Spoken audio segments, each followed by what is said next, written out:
and I won't back down. Hey, baby,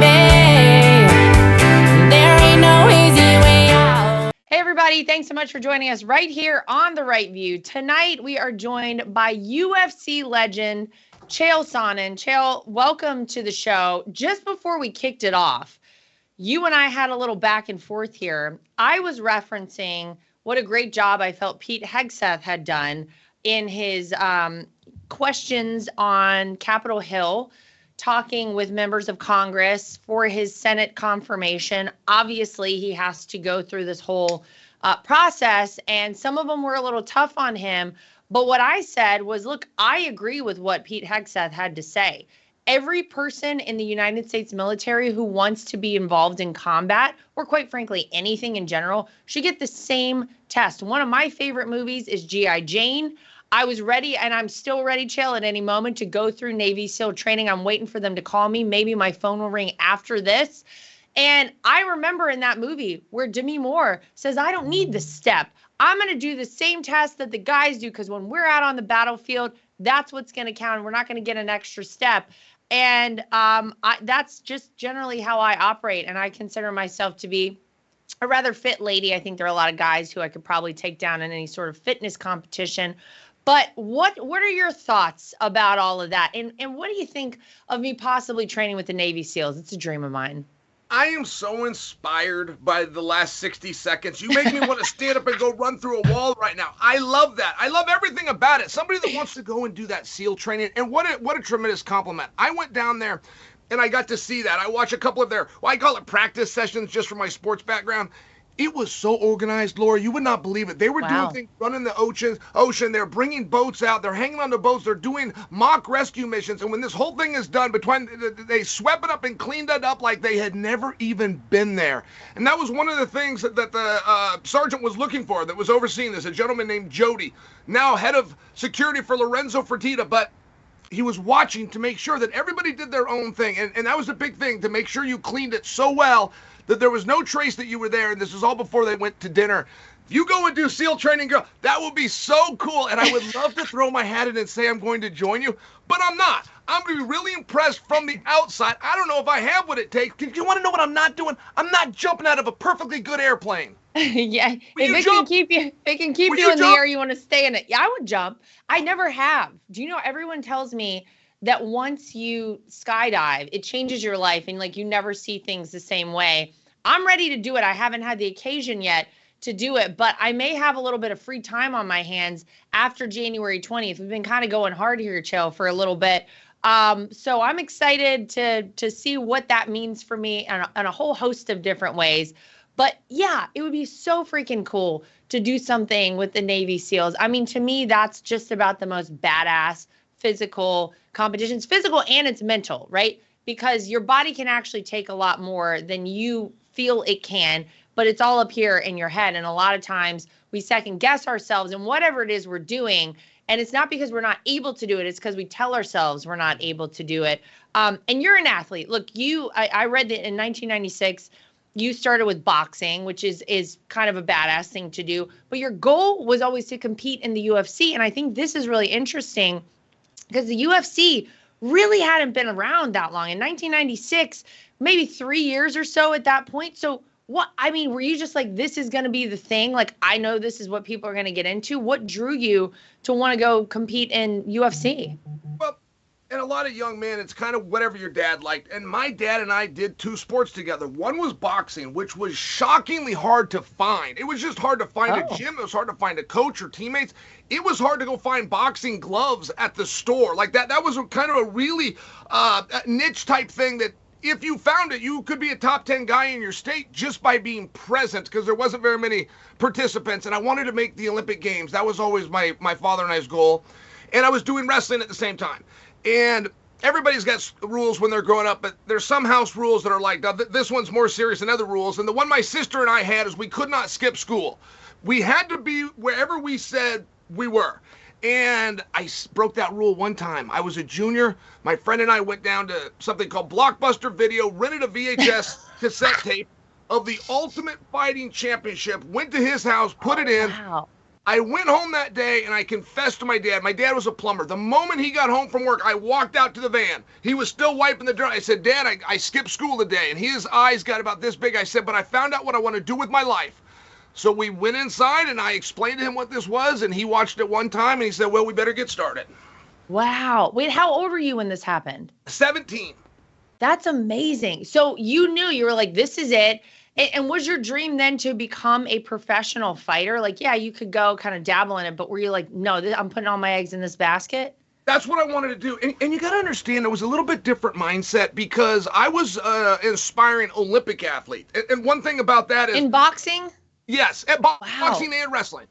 I was trying to pursue them both. I made it to the final wrestle-off for wrestling in the year 2000, fully focused on that as opposed to boxing. But the reason I tell you that is, unlike a lot of athletes, I actually wasn't chasing the fame or the money. The sport that I had fallen into was really just about accomplishment, and that's where MMA was back then. Dana White didn't even get involved until 2001. And like to think of this as an industry, government agencies and boxing commissions bringing this in, sold out arenas, Trump Taj Mahal, that just wasn't a thing. It was still just a sport. There was only one weight class. And that was one of the things when my dad said we better get started. It was generally wrestlers versus karate or versus judo, and we put this plan together. We're gonna learn them all, and we're gonna trick the system. And it turned out a few other kids and their fathers came up with that same idea, so I didn't get much of an edge on them, but we gave it a shot. Okay, so that's very cool. And one of the things that I have done as a mom, my kids are 5 and 7. Chael, my kids are both in jiu-jitsu, and they have been for several years because I've heard from a lot of different people out there. They were like, get your kids in jiu-jitsu, Brazilian jiu-jitsu. There are a lot of different reasons for it, but I think it's been great for both of them.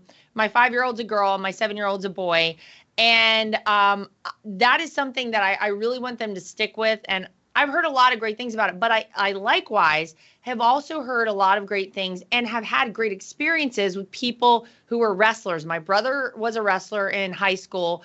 All the guys I knew who wrestled were just like good people. And so I got to get your take on this. Since you made your mark really as a wrestler at a pretty young age, what's your take on this whole thing? Should I switch my kids to wrestling? Should we stick with jiu-jitsu? Where do you stand on this whole debate? Well, I'm flattered that you would ask me a question as important as your children, and I think that you got them on the right path. Jiu-jitsu, okay. The man that I looked up to was an Olympic champion, NCAA champion, and a world champion. His name is Mark Schultz. And Mark Schultz told me, and this is as a wrestler, the Olympic wrestling champion told me the only thing that beats wrestling is jiu-jitsu. And there's a very famous story of Rickson Gracie coming to town and talking about I can beat any man, and the whole town saying, well, you can't beat this Mark Schultz guy. And he gets on the radio and they go and meet at the BYU wrestling room. And at any rate, Rickson did beat him. It took 20 minutes and it ended up being a triangle choke, but these were just techniques and position that Mark had never been exposed to. So I do think that jiu-jitsu is the superior of the two. I just think it's more effective if you actually are trying to get confidence and self-esteem. Just on the outside chance you come into a real-life situation, you're better off with jiu-jitsu than you are wrestling. And that pains me. I'm a wrestler. My college was paid for through wrestling. I feel unloyal to the sport by saying that, but I'm also a black belt in jiu-jitsu, and I will tell you, if I could only have one, I'd keep the jiu-jitsu. Okay, that's very interesting. Very cool. And I think, look, the kids have to stick with it, right? And that's the key. And I hear from a lot of parents that this is my experience. I first took my kids to jiu-jitsu, and they both cried for probably the first 2 weeks of me taking them there because they weren't messing around. You know, they're not coddling kids there. You've got to do exactly what they say. Otherwise, you get in trouble for it, and you're going to get hurt, and you're going to get taken down, and you're going to be embarrassed if you're not actually listening and you're not disciplined in what you're doing there. After the first 2 weeks, though, I felt like my kids, there was some transformation. So I hear from a lot of parents out there, they're like, I tried my kid there. He didn't like it, so we're not doing it anymore. And I'm like, no, just tell them they're going to go do this jiu-jitsu and they're going to be fine. Like, just force them in there for 2 weeks and then take a step back and see what happens. But I appreciate that. It makes me feel good about what I'm doing as a mom. And I think for a lot of parents out there, we're all looking for a way to make our kids tough, to make our kids, able to defend themselves, like you just said, in the off chance that, and hopefully it is an off chance they ever have to do such a thing. But here's a good question for you. Do you think you were overall a better fighter or a better trash talker? I enjoyed the entertainment side of it. I mean, I will at least tell you the one that I had more fun with. The least fun, lots of life doesn't have to be fun. I think that we mistake that when we're talking to kids, that it's got to be fun. There's other reasons to do things. There's some things that are just necessary, and the hard work and the discipline went into the sport was not the fun part of the sport, but the entertainment side of it was. When we finally hit cameras that found our sport, or we had media, or we had opportunities to try to build a fight and have a little back and forth, I thought that was fun. I had never seen a sporting event, Laura. I had never seen a football game or a basketball game. I know what they are. My uncle won two NBA championships, in fact, and an Olympic gold medal in basketball, and it drives him crazy. I've never seen a game, but I have watched every political debate that there has ever been. I have always enjoyed the fact that two people are going to get on a stage and they are going to fight, and it is going to be nasty, and one of them is going to win, and they're never going to touch one another. And to me, that's fascinating. Even when Dana White gets ready to do a big event like he's doing this Saturday, I enjoy the press conference. I enjoy watching the manipulation of a guy calling somebody out, or saying that he's in a number one contenders bout, or saying what he's going to do next, and calling his own shots, putting these ideas in Dana's mind in front of Dana without even necessarily realizing it's happened. To me, I enjoy that. So when the time in the sport came, I never really thought of myself as a trash talker. I did think of myself as a truth talker. If you ask me a question, I'm not going to tell you one thing and then stab you in the back when you turn around. I'm going to tell you to your face that when you turn around, I'm going to stab you in the back. I thought there was more honor in that than faking a bow to somebody. My opinion, my father's opinion, I got no apologies. Wow, that's very cool. Okay, well, I appreciate that. It's interesting you bring up the political debate. It's funny because one of the criticisms that I think Donald Trump receives from a lot of people is they say, oh, I wish he could just be nicer, not call people names, this, that, and the other. And what I want people to appreciate and maybe start to notice, and maybe you'll notice it a little bit after this, is that Donald Trump is the ultimate fighter and ultimate contender, right? When he knows he has an opponent, he takes that opponent and he figures out a way he's going to beat that person. He doesn't care if you're a man. He doesn't care if you're a woman. He doesn't care anything about it. What he wants to do is he wants to win. And so I go back to, say, the 2016 primaries, where he came up with names for people like Little Marco. Little Marco is about to be our Secretary of State, Chael. And if you notice, as soon as Marco Rubio was no longer in competition with Donald Trump, they had a great relationship. They got along very well. This is all the nature of the sport of politics, if you will. So I think it's very cool that you appreciate that. I think more people are starting to appreciate that sort of thing and understand that that's just what it is. That's how politics is. That's how life is in a lot of different ways. It's nothing personal. It's just business, as some people say. And in this case, the business was, of course, a fight. When it comes to UFC, though, I think it's amazing the way the sport has grown and the popularity that it has gained. I mean, those events are absolutely incredible to attend. The couple of UFC events I've gone to, I mean, I get chills like walking in with that crowd of people. Having seen it almost from its inception and being a part of it from very early on, how do you feel about where it's come, and where do you think it's going? Do you think it's going to maintain its popularity? MyPillow is excited to announce that their Christmas extravaganza is finally here. Get this season's flannel sheets for as low as $59.98. They won't last long, so get them while you can. Their famous My Slippers, these haven't been on sale for over a year and are regularly priced at $119.98, but for a limited time are now only $59.98. And their 6-pack towel sets are back in stock with extremely limited quantities, only $29.98. With hundreds of MyPillow products, there's something for everyone on your Christmas list, from bathrobes, duvets, quilts, down comforters, and so much more. But that's not all. They're extending their 60-day money-back guarantee until March 1st, 2025. Plus, all orders over $75 or more ship absolutely free. Go to MyPillow.com or call 800-624-3945 and be sure to use promo code TRUMP to save on all MyPillow products. That's promo code TRUMP. Laura, I never would have predicted it. I mean, you got to understand, A street kid from Boston who claims to have a high school degree but has never produced it, named Dana White, who's got no money in his pocket and his own mom and dad didn't support him. Do you know how hard life would be growing up on the streets of Boston when you got to deal with Whitey Bulger and your own mom and dad don't tell you good job every now and then? Turns this into a $4+ billion company, and he says he's not done. He claims he's got a vision and he's just getting started. He's also never made a claim along the way that didn't come out to be true. Whether he was getting into network TV, setting up his own service called a streaming service through Fight Pass, live gates, getting his own venue. I mean, he is really never stopping. Turning events, when I started, there was 6 events a year. The following year, there was massive opportunity. We had 11 events. But the following year, we had 23, and now we go to 48 events in a 52-week calendar year. So no, I can't help but question. When Dana White says, I'm not done, I'm just getting started, I can't help but to believe it, to sit back and enjoy. And I will tell you, in 1996, when I first got exposed to this, I never thought this could be a career. I love commentating. I love talking about it with you right now, but I never thought that was something you could do. I never thought we were going to have an enterprise. Put it this way. When that 32-year-old street kid from Boston got started and made these big claims, I did not believe him. I did not think that he could succeed to this level and bring as many of us along as he fortunately did.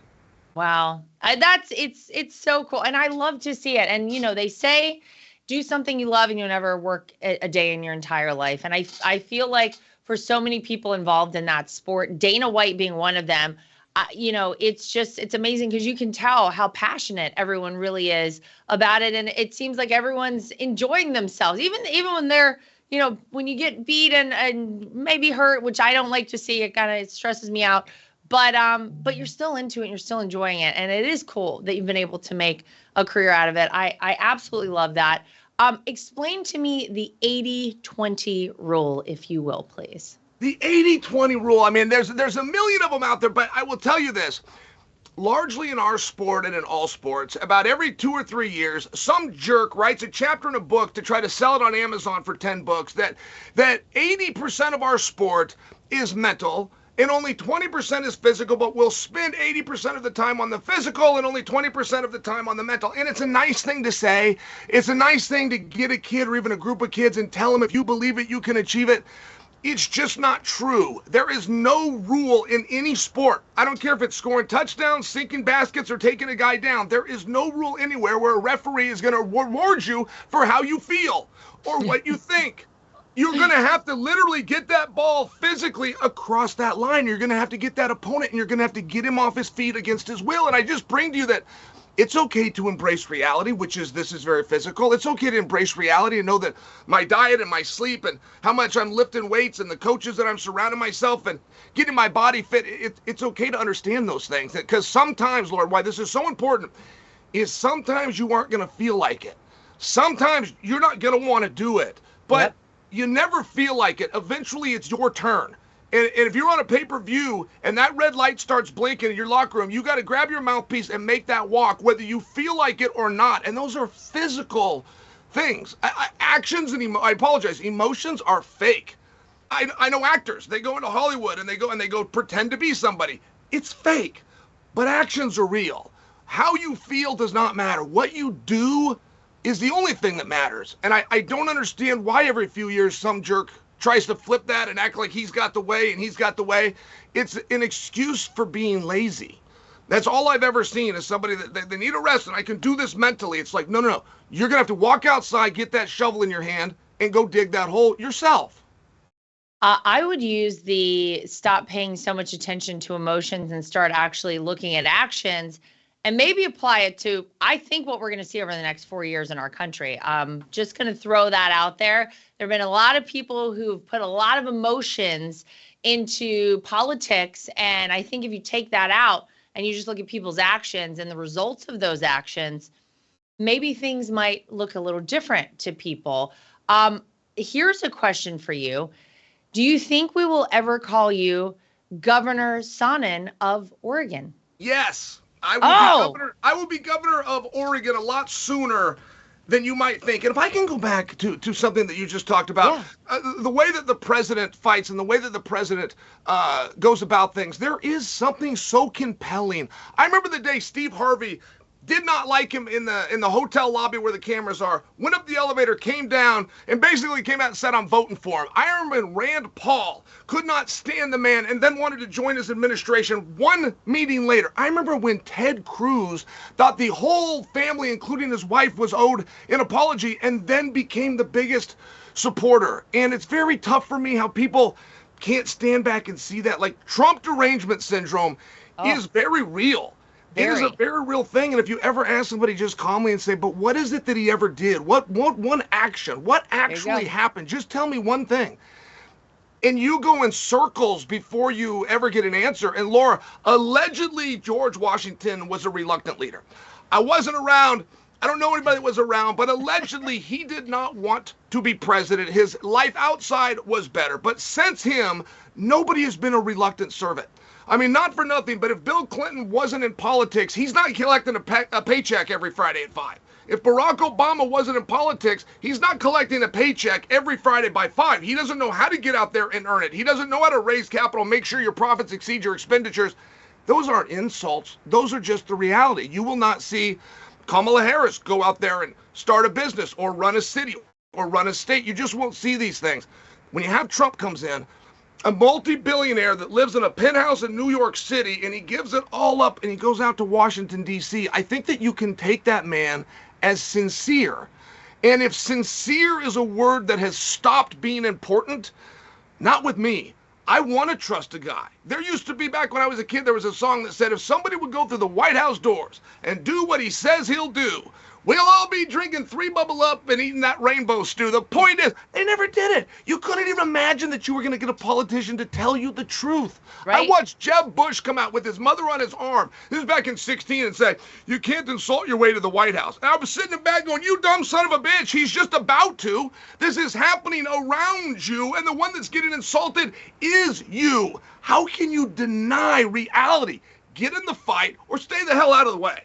Oh, couldn't agree more with you. And I love that you say all of that. You're exactly right. This is a guy who had a better life outside of politics than he currently has and has had over the last 9 years in politics. I can definitively say, as a member of his family, I have seen both sides of them, and life was a lot easier for Donald Trump prior to him coming down that golden escalator. Now, the reason he did it was truly because he wanted to make a difference.